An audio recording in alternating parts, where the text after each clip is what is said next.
No one knows I once held my uncle, Joseph, captive. He'd look at me with hate in his bloodshot eyes, but his hips would press desperately against me. After those 7 insane days, I, the imposter son, was kicked out of the family and disappeared without a trace for 8 years. Until we met again. I was no longer the arrogant, reckless boy I used to be. And Joseph, dressed in an understated black jacket, glanced at me and immediately looked away. It was as if he had completely forgotten me. But then, late one stormy night, he cornered me in the stairwell and whispered, "Can you love me one more time?" I pushed him away and said gently, "I'm sorry, I have a child now. Let's just go our separate ways." Lightning flashed, briefly illuminating the hallway. Maybe it was just my imagination, but I thought I saw the corners of his eyes turn red. "You're lying to me." He said it with total conviction, his warm breath on my face. His tone was rushed, like he was trying to say something important but was awkwardly trying to cover it up. "Why didn't you come back to see me these past 8 years? Your mom and dad, and everyone missed you." It had been a long time since I'd been this close to Joseph. So close it felt like I was back 8 years ago, on another stormy, humid day in that small, dark room. He would stare at me with a complex look in his eyes that sent shivers of both pain and pleasure through me. We were so close, yet our hearts were worlds apart. But I couldn't care about any of that anymore. Since we weren't related by blood, I was going to pull the moon down from the sky and hold it in my arms before I left. I shamelessly clung to him, like a fish gasping for water in a dry rut, caring only for the pleasure of the moment. And now I was finally hearing the answer I had longed for back then. But it was separated by 8 years and an insurmountable class divide. His clothes, his watch, his necklace, each piece was worth a fortune. Meanwhile, I was worrying about how to make next month's rent. Thunder rumbled, and the sound-activated lights in the hallway flickered on. The sudden light yanked me back to reality. Miss me? Miss the imposter who stole another's place? I remembered the look of relief and liberation in my parents' eyes when I left. I steadied myself and looked up at him. "Why would I lie to you? You're in love with me. Who else would you let touch you? And who would you?" "Joseph," I interrupted, a weariness creeping into my voice.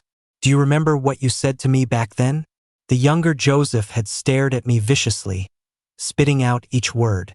"You're disgusting. You make me sick. I'm going to call the cops and have you arrested." He seemed to remember that, too, and a flicker of panic crossed his face. "Are you saying all this now to find evidence to get me arrested?" I asked him sincerely. That would be a huge problem. If it were the old me, I wouldn't have cared if I went to jail or even if I died. But now I have a child. So, I carefully laid my heart bare and offered a serious apology. Maybe he'd been holding on to this grudge, just waiting for me to realize my mistake and say I was sorry. After all, back when I was still the golden boy of the family, I never apologized for anything. But the hardships of the real world had completely smoothed out my rough edges. An apology? Easy. Just words. "I know you're testing me. Don't worry, I have a child now, and I don't have any of those feelings for you anymore. I was young and reckless back then and did a lot of things that hurt you, but I gave you all the money the family gave me when I left. I'm sorry. I've regretted what I did for years." "Regret? You're saying you regret it?" Joseph's voice suddenly cut me off. He raised his hand, his fingers hovering around my neck as he advanced on me step by step, pinning me against the wall. The corners of his eyes were flushed red. "Do you know what I did the next day? And now you're telling me you regret it? You just walked away without a care in the world. What about me?" For some reason, I could almost hear a hint of grievance in his voice. A clear, young voice broke the strange tension between us. Joseph quickly pulled his hand back, his eyes now examining the little boy in front of him. "Dad, you're back." The little boy was standing by the stairwell, rubbing his eyes. I emotionlessly rubbed my own neck, sidestepped out of the tight space, and, without another glance at the pale-faced man, hurried over to him. "Victor, why are you out of bed?" "I heard your voice, so I came out to find you," Victor mumbled, his eyelids practically glued together. A lump formed in my throat. I ruffled his hair. "I'm back now. Let's get you back to bed. Okay? Okay. As I walked up the stairs, I instinctively glanced back at where Joseph had been standing. He was already gone. Good. I gave a self-mocking smile, then looked down and led Victor back into our apartment. The door shut, closing out all the memories and dreams of my youth, cutting them off completely. My phone suddenly started buzzing with notifications. When I opened it, I saw they were from friends I hadn't heard from in years. When I left the city, I deleted all my contacts and social media. I even had my legal residency transferred. But people in New York City have their ways of finding things out. It hadn't been long since Joseph ran into me, and now everyone knew. Some were mocking me, saying I couldn't make it on my own and had come crawling back. Others offered fake words of concern. I turned off my phone and sighed. I wondered if coming back was the right decision. Victor rubbed his eyes, trying to stay awake, and handed me a cup of water. "It's warm, Dad." "Thanks, Victor. Go to sleep now. I'll be there soon." "Do you have to study more, Dad?" Victor asked. I nodded. "I'm not sleepy. I'll stay with you and read my book, too." He was so much more mature than other kids his age. I closed my eyes, and the image of a woman covered in bruises appeared in my mind. She was kneeling before me, begging me to save her child. "Go on, call him Dad. Call him Dad." The woman's command was sharp as she shoved the little boy in front of me, blood still trickling from a cut on her face. The skinny little boy, all bones, stared with vacant eyes, first at his mother, then at me. "Dad," he said. That word sucked the already thin air from my lungs. A suffocating feeling and a sharp pain seized my heart. The woman started kowtowing, her head hitting the floor with heavy, dull thuds that drowned out my own heartbeat. Thud. My fingers trembled. Thud. The floor was smeared with fresh blood. Thud.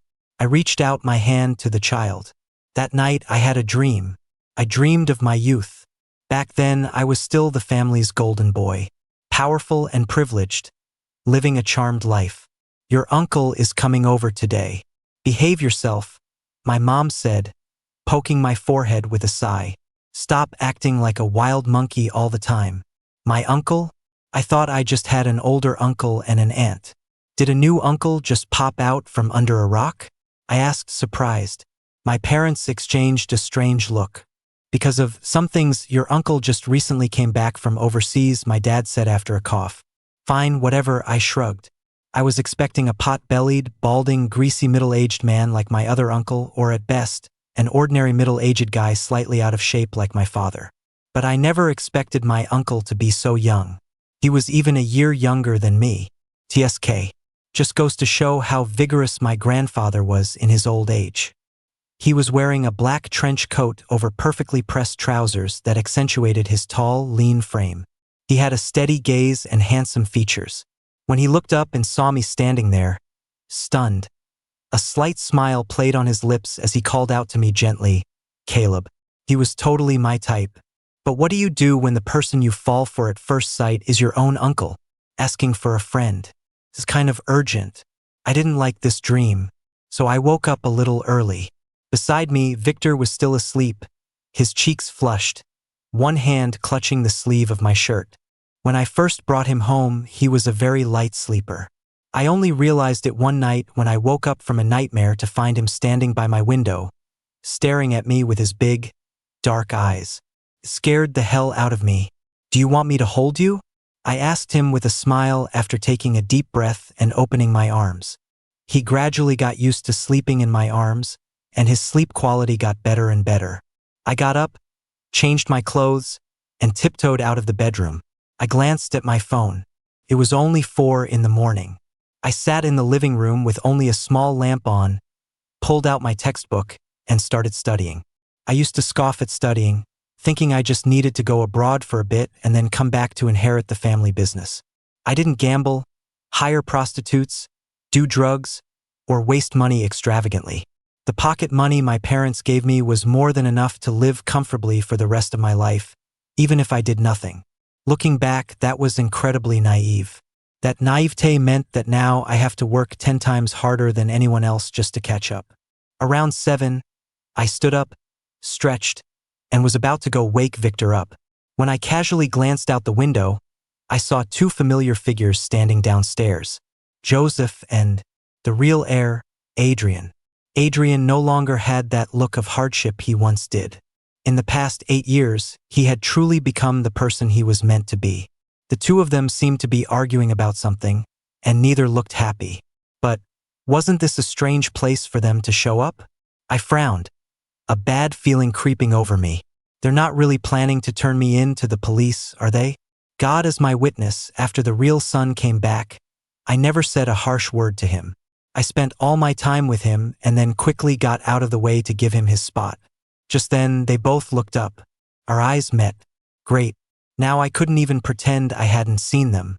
Sure enough, a second later, my phone rang. I had more important things to do today. I decided to make this quick. I answered the unknown number. Hello? Caleb, it's me, Adrian. I was surprised it wasn't Joseph calling. I slowly hummed in acknowledgement. What's up?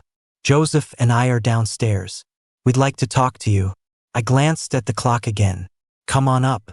I have things to do today and I need to make breakfast for Victor, so I'm busy. There was a moment of silence on the other end. Okay. I opened the front door and went back to the kitchen to cook. After I finished making breakfast, I went to wake Victor up. When I came back out to the living room, I saw the two of them sitting stiffly on the sofa. They were sitting pretty far apart. It looked like there was a whole galaxy between them. I raised an eyebrow, a little confused. Could it be that, because of what I did, Joseph now felt awkward around his own nephew? My bad.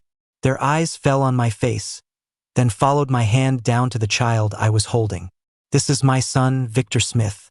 Victor, say hello to your uncles, I said in a gentle voice. Hello, uncles. Victor was a little shy and hid behind me after saying hello. Victor Smith? Adrian's expression changed. He scrutinized the child in front of him. I glanced up at him, my face unreadable. Yes, what's wrong? Oh, nothing, Adrian said, looking at the boy again with a dazed expression. Perhaps he had recognized him. But those days were not something he wanted to remember, and he had long since cut ties with his former life. I didn't feel like saying anything more. I had Victor take his breakfast to his room to eat, then pulled up a chair and sat down. What are you both standing for? Sit down and talk. The two tall young men sat back down on the sofa. Caleb.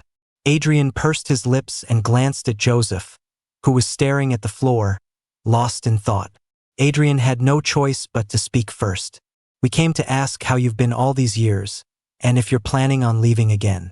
Mom and Dad really miss you. As long as they weren't here to dredge up the past, I was fine. I let out a sigh of relief. I appreciate my aunt and uncle thinking of me, I said, shaking my head. I came back for a reason, but I'll be leaving again after a while. I won't bother the family. Adrian seemed anxious. Mom and Dad were only upset back then because Joseph suddenly cut Adrian off. Okay.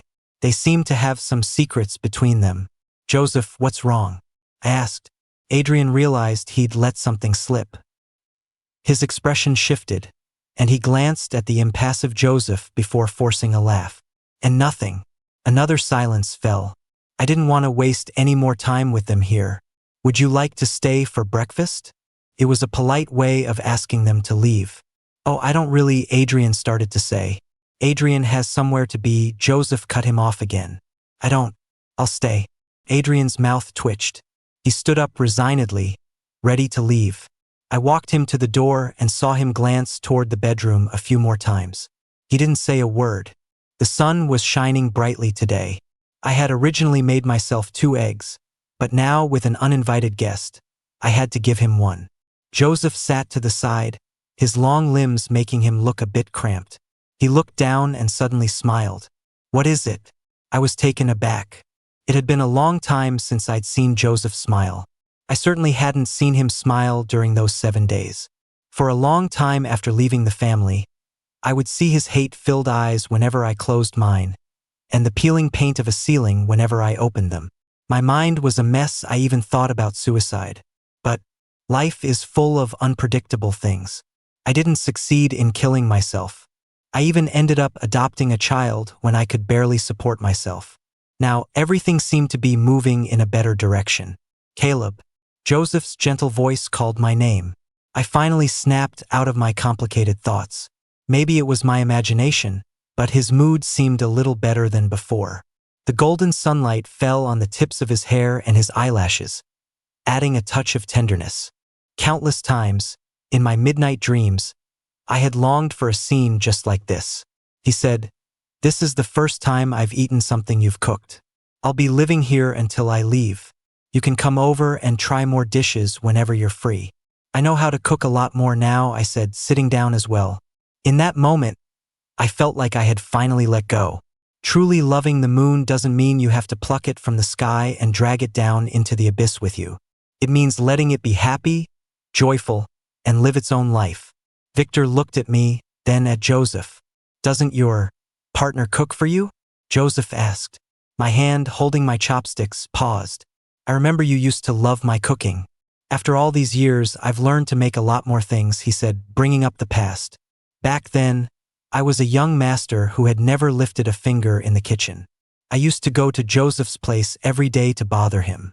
Eventually, I justifiably claimed a room in his villa, and when it was time to eat, Joseph gradually started setting a place for me. Whenever we had a disagreement, he would make up by texting me. 'What do you want for dinner tonight? I'll make it for you.' I would pout and text him a list of dishes I wanted. He would reply with a simple okay. When we sat across from each other at the dinner table and I saw the apology and tenderness in his eyes, my anger would just melt away. Over time, this became our unspoken agreement, until I found out I was an imposter. Feeling lost and alone, I ran to Joseph's house. My fingerprint was registered on the door. I let myself in. Before I could even find Joseph, I heard him arguing with another guy. And that's when I learned Joseph's biggest secret. "Joseph, you like him?" "I don't know. He's straight. For God's sake, don't mess up his life." But I can't control it. He was gay too.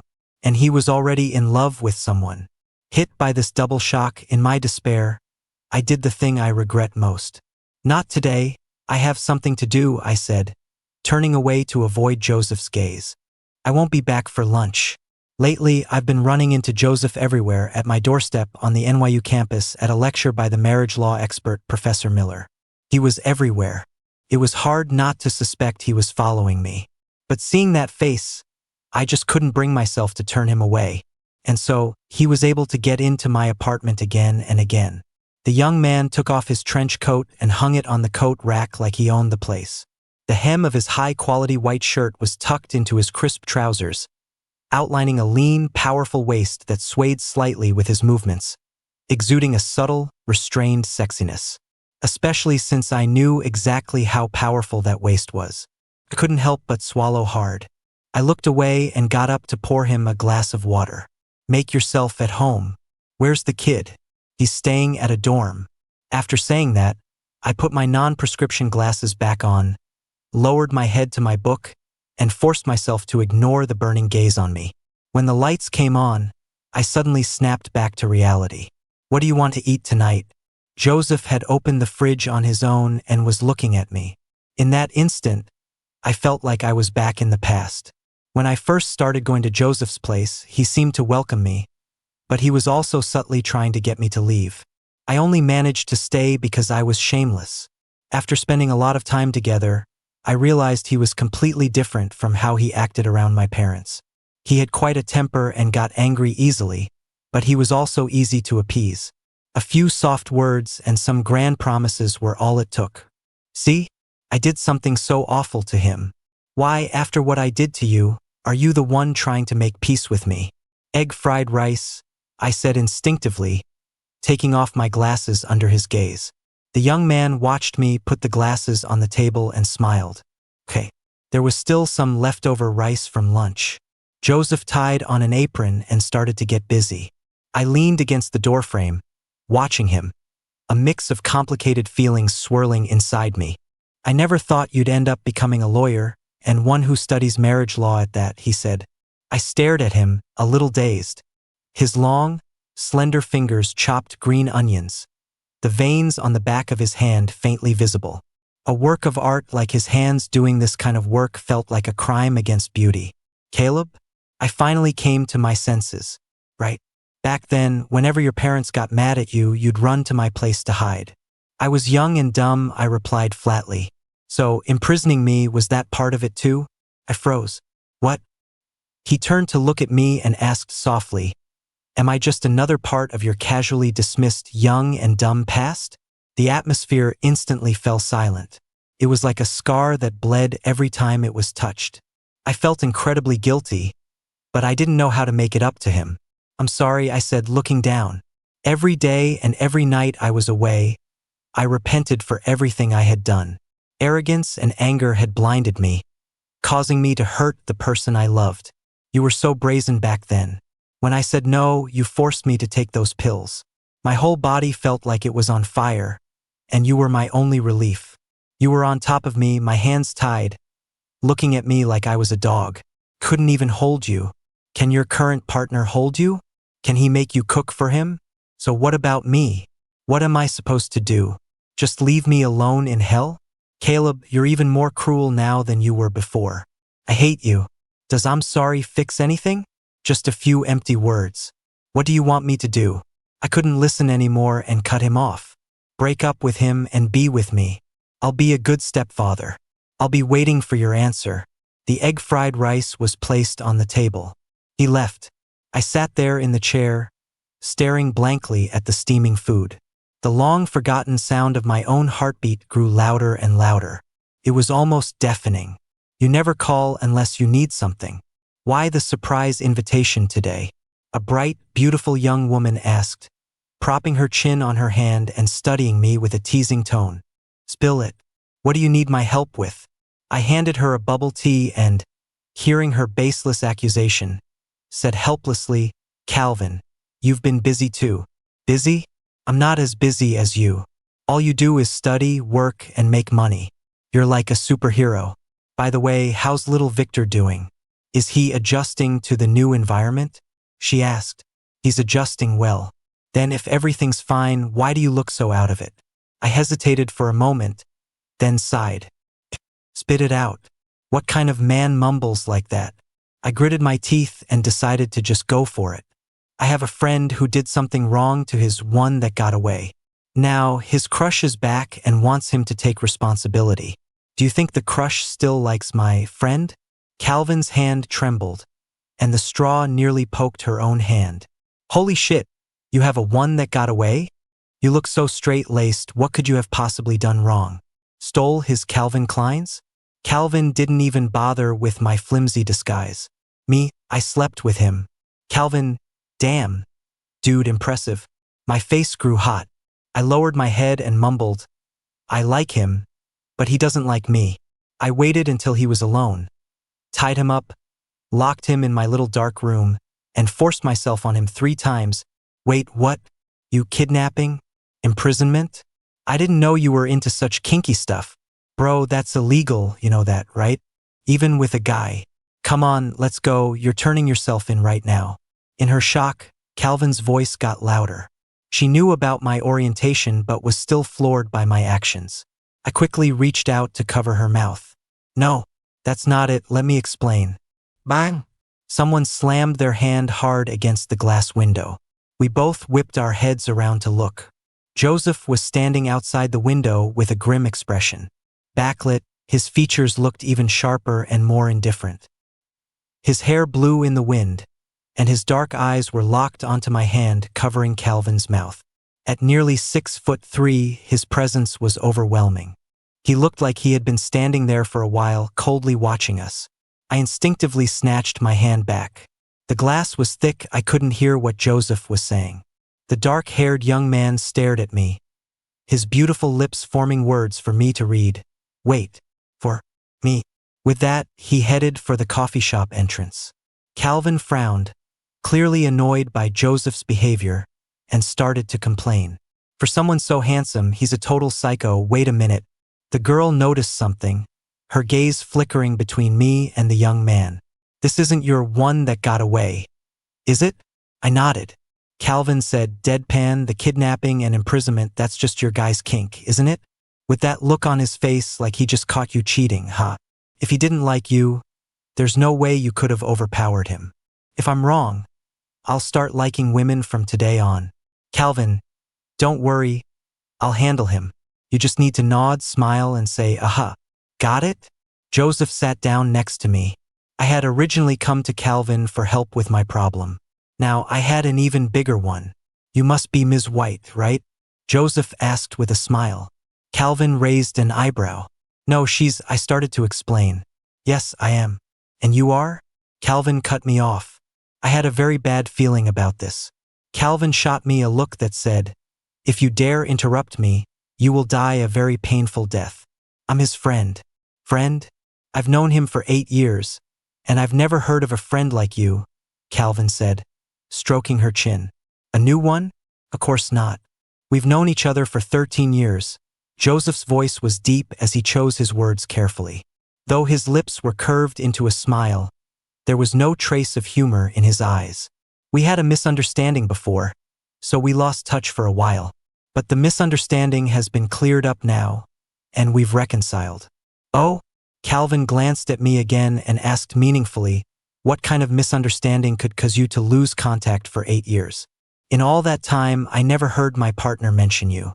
Joseph's eyelids drooped, his lips forming a flat line. The atmosphere was tense. It was a hurdle that once seemed insurmountable. I thought I was doing what was best for him, but it was just my own wishful thinking. I hurt him and I hurt myself. The young man's fingertips trembled slightly. By the time I realized it, he was already gone. The room fell silent. I gripped my coffee cup, my eyes downcast. Countless scenes flashed through my mind, until they focused on his pained eyes.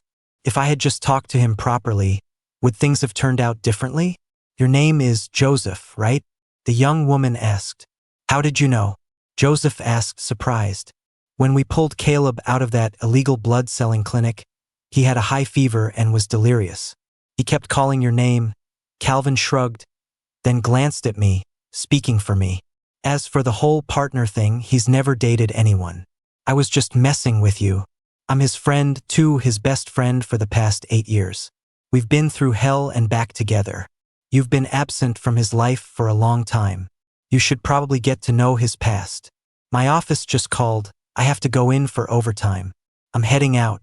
With that, she grabbed her bag and stormed out of the battlefield. 2 new messages popped up on my phone. Calvin was answering my question via text. Calvin, oh, and by the way, seeing the way he looks at you, you should just give it a try. Once you clear up this misunderstanding he mentioned, you probably won't have so many hang-ups. Life's short. He's your one that got away. If it wasn't a huge mistake, starting over isn't a bad idea. What do you say? Calvin, I met this amazing jungler online. Gotta go play with him. Don't bother me again unless there's major progress, okay? Bye. Joseph and I were walking down the street. The late autumn wind was cool and pleasant. It wasn't until we reached a deserted avenue covered in fallen leaves that Joseph finally spoke. Where did you go for these 8 years? Every time he hesitated to speak, I knew this was what he wanted to ask. Where did you go? What did you go through? How did you end up like this? I went to the home where I was supposed to be, I answered. Adrian and I were switched at birth. My biological mother had come to the city to work and ended up giving birth in the same hospital as my adoptive mother. By a twist of fate, our lives were swapped for 20 years. When my adoptive parents found out, they were actually pretty calm at first. They said they had grown to love me over the years and that even if they found their biological son, I could still stay with the family. Until they found the photos I had secretly taken of Joseph. A bank card was pushed in front of me. Both of their faces were weary. You should live somewhere else, my adoptive mother said. I took the card and said softly, I'm sorry, Mom, Mrs. Price. I'll leave the city. I'll transfer my residency records out today. I saw the pain and sadness in her eyes, but more than that, I saw relief. In that moment, I knew I was doing the right thing.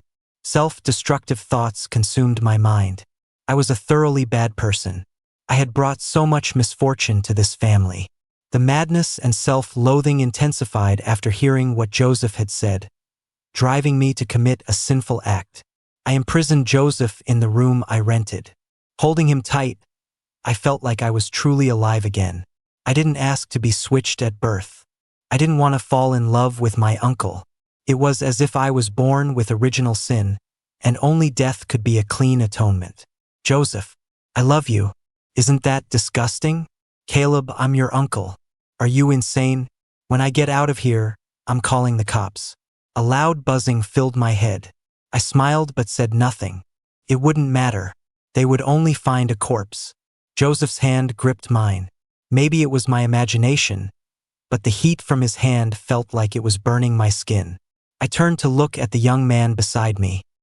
His face was pale, and the straight line of his lips revealed his inner turmoil. But he restrained himself and said nothing. So I continued. But I didn't die, because Victor's mother contacted me. She called me when I was on the rooftop. She asked cautiously, "Are you my real brother?" "My name is Sarah. I'm your sister. My other brother won't answer my calls anymore, and I have no one else to turn to. My son is sick, but that bastard won't give me any money. Can you lend me some? Do you want to come home? To see your nephew?" She sent me a location. It was about 180 miles away. She described the situation in detail, but I didn't have any money either. I had given it all to Joseph. I climbed down from the rooftop, stared at the sky for a long time, wiped my face, and used the last of my money to buy a train ticket. I went to Sarah's hometown. After giving Sarah the remaining $3,000, I took my ID and found a place to work. Day and night like a slave. Only then did I realize what a pampered life I had been living, and I understood more deeply that I had stolen 20 years of someone else's life. I shouldn't die so easily. I had to fulfill my responsibilities first. Sarah's husband, Ken, was an alcoholic, abusive gambler who was drowning in debt. When the debt collectors came, he would tell them, "My wife is still young. You can have her sell herself to make money for you." So all the debt collectors started hounding Sarah. Beatings were common. Even when we called the police, they couldn't stand guard at our door 24/7. They threw dog's blood on our door, wrote threats in blood. And little, skinny Victor would just watch with his indifferent eyes. When his mother wasn't looking, he would use a small scraper to slowly chip away the painted threats. I would squat beside him, wiping the blood off the ground. "Thank you." The little boy bowed to me, quickly waved my hands. "I'm your uncle. No need to thank me." Victor nodded and said softly, "Uncle, thank you for saving me. Mom was crying so hard that day, and you came like an angel. Thank you. When I turn 14, I'll go to work. I'll give half the money I earned to my mom and half to you. I'll pay you back." He wasn't even as tall as my leg. While other kids were begging their parents for toys, he was already planning how to make money. I bit my lip and forced back the tears. I never knew life could be this bitter. Making money is hard. The world is so divided. Rich people spend thousands on jewels and fireworks, their children complaining that they don't want money, just a lot of love. Meanwhile, the poor struggle just to survive, their money disappearing into a black hole that consumes their energy and spirit. I worked as a designated driver, did construction, sold my blood. I tried everything, just to plug the biggest hole. I almost didn't make it back from selling too much blood. A girl who used to work part-time with me saved me. When the ambulance took me to the hospital, I instinctively said, "Don't save me. It's too expensive. I can't afford it." In the last second before I passed out, I regretted giving all my money to Joseph. At least I would have been more comfortable now. Sarah held me and cried, saying she was sorry, that she had dragged me down into the abyss with her. One night after I was discharged from the hospital, she found me. With her was the little boy named Victor. She placed Victor in my hands. The next day, I heard that Ken was dead. Sarah killed him. I shrugged, my voice light. Sarah just sat next to Ken's body. When the sun came up, she said she was going to get a divorce and went to the police station. It was considered a confession. She was sentenced to death with a reprieve, which was later reduced to life in prison. She's still in the state penitentiary now. That's why I decided to study law. I would no longer stand on a moral high ground and ask why the poor don't just eat cake. There is some pain that people who have lived happy lives can never understand. Moreover, those at the bottom of society are already struggling just to survive. Their voices are small, so they are mocked and stigmatized, left with only the hollow forgiveness of the privileged who play the role of the righteous, earning themselves a reputation for philanthropy in the online world. They can't imagine that so many people are living in such dire straits. I've been through it. I understand. I want to save one more and then one more after that. I no longer want to die. If by staring into the abyss of suffering I can help more people escape it, I am willing to burn forever in the endless fires of hell, until my soul is burned to ash. I'm sorry. As I said those words, I heard Joseph's voice. He said the same thing at the same time. He looked down at me, his eyes red, thick lashes heavy with tears. Why are you sorry? I asked, surprised. I didn't mean to say those things. I liked you back then too. But I was your uncle, your elder. I couldn't lead you down the wrong path. I could only use those vicious words to make you give up. He took a deep breath before continuing. The day you let me go, I went back to the family estate and came out. On the way, I found out that you and I aren't related by blood at all. I also told them I liked you and wanted to be with you. The old man's face turned white with rage. His words were so shocking. My brain felt like it had shut down for a long time. He gently rubbed his forehead against mine. The unshed teardrops on his lashes refracted a dazzling light, making me feel even dizzier. I was beaten with a cane 10 times. I was almost dead before they finally relented. I messaged you every day for those few days, but you never replied. When I had recovered enough to go find you, you were already gone. His voice trembled. They wouldn't let me leave the city, and all your information was blocked. We were so close, just one step away. Every single day I was here, I was trying to find you, but there was no news. I didn't even know where you had gone. It was as if the fate we missed back then was finally being pieced back together now that we'd reunited. My eyes started to get red, too. All the pain, all the sorrow, vanished as I looked into Joseph's eyes. I took a step toward him, a step that crossed 8 years, and kissed his cheek. I still love you. It's not too late to take this step. He was supposed to be the cool, aloof type, but his tears fell like pearls, streaming down his face with every blink. That step was mine to take, mine. Why did you have to be first again? I hate you. I love you. I love you. He hugged me tightly, his tear-streaked kiss landing on my lips. By the way, do you want to ask me again? Can you love me one more time? Joseph was quick on the uptake. Maybe my answer to that question had been bothering him too. I smiled. If you can be a good stepfather, I'll consider it. Victor and I went to the prison. This time, Sarah finally agreed to see us. She usually refused our visit requests. Mom! Victor pressed his face against the glass, his big eyes fixed on Sarah. Sarah had gained a little weight and looked more at peace. The terrifying scar on her face had also faded quite a bit. Victor, have you been a good boy? Sarah asked in a gentle tone. Yes, Mom. Seeing his mother, the child had endless things to say. I sat to the side, listening quietly. When there were only 3 minutes left, Sarah called my name. Let Victor go out first. I have something I want to say to you alone, Sarah said. Victor nodded obediently. After he left, I sat down across from her and picked up the phone. Through the glass, I met her eyes. Caleb. Yes, I'm here. Sarah said, I'm so grateful to you. You got my sentence changed from death to a reprieve to life. The guard said if I behave well, I can get more reductions. So you have to work hard in there. With enough reductions, you might even be able to watch your child grow up, I said. I know. She smiled again, her eyes red but no tears fell. Thank you, brother. I used moral blackmail on you. I'm so sorry. Hearing her call me that, my hand tightened on the phone. My throat felt bitter, a sharp, stinging pain. My heartbeat was loud, like gunshots. Bang, bang, bang. When I was at home, I never had a good night's sleep. Every day I would dream of him sharpening a knife, looking at me sideways, like he was sizing up a pig, deciding which part to cut off first. When I was little, I was afraid to even step on an ant. I saw a cow being slaughtered once and had nightmares for days. I never thought one day I would use a scythe to kill him. 1 strike, 2, 3. I hacked at him like a madwoman until I realized he was dead. And then I hit him one more time. But from that day on, I never had a nightmare again, she said. And I never cried again.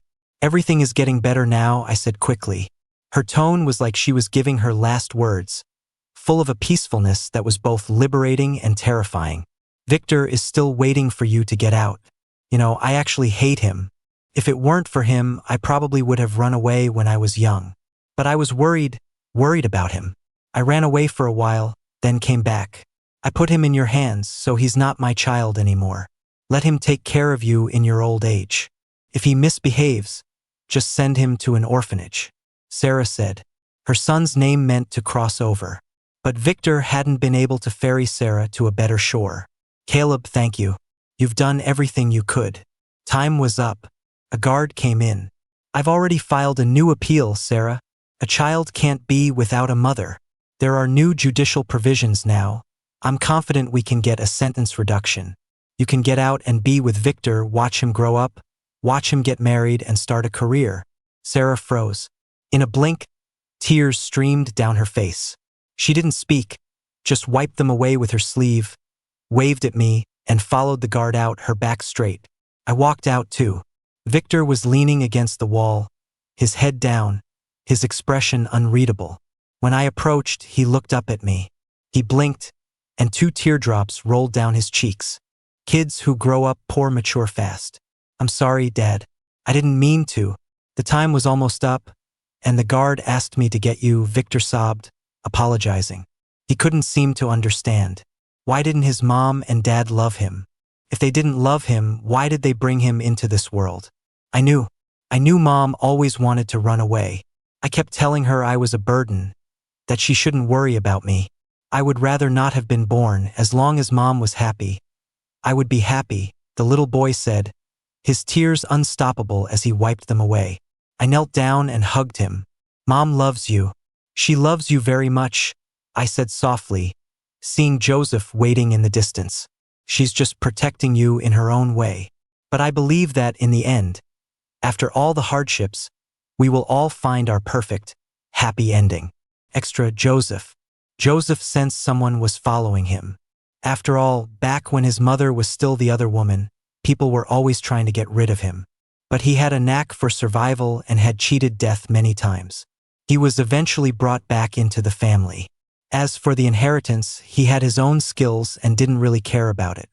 The young man stood in the shadows of a corner, glancing at Caleb's clumsy reflection. Him? He's here to kidnap me? Joseph was intrigued and decided not to resist. After being accepted into the family, the only one who had shown him any kindness was his nominal nephew. The kid was clueless, giving him an inch and taking a mile. When Joseph insincerely invited him to stay for dinner, he actually stayed. Even though he was a year older than Joseph, he seemed so much more naive. A flower raised in a greenhouse, for sure. It was all Caleb's fault for always hanging around, forcing Joseph to go from eating whatever to cooking 3 regular meals a day. The villa felt crowded with just the 2 of them. But when Caleb stopped coming, the villa suddenly felt huge and silent. It made Joseph think of him constantly. He thought of the young man smiling at him. He thought of his waist and long legs, hotter than anyone he'd seen overseas. Lately, he was dreaming about him every night. He shook his head violently and called his friend. Dude, we're in completely different time zones. Can't a guy get some sleep?